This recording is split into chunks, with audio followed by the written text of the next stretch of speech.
What's going on, boys and squirrels? Today we're gonna go do a little bit of I guess an audio test or whatever of the exhaust again.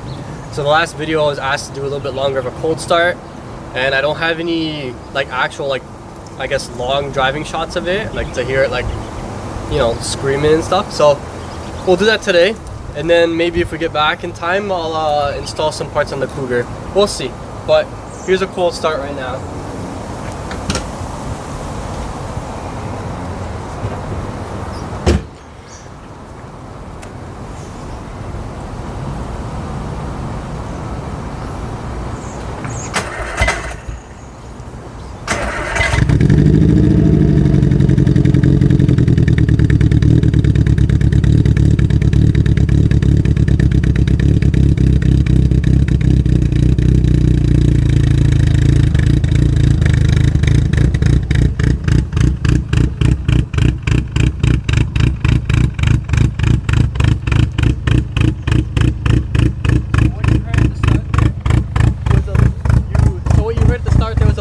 Misfire, but you know, it cleans itself out eventually.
Like just me letting it sit for a while, but basically it's gonna stall out if I do it. So what I did was I just gave a little bit of gas, keep it around 750 RPMs, and then slowly put the choke in after about a minute and a half or so. But if I let go, it kind of goes down to about just a little over 500, but once it warms up it'll want to idle around 1,000. Again, I haven't put a heat shield on this thing yet, so it's not going to be running as good as it would when it's hot, or as good as it should when it's hot. But this is the idle right now. My friend told me, he said, wow, I can hear the diesel. Makes sense.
okay, just now go for it. I don't think he'll see anything.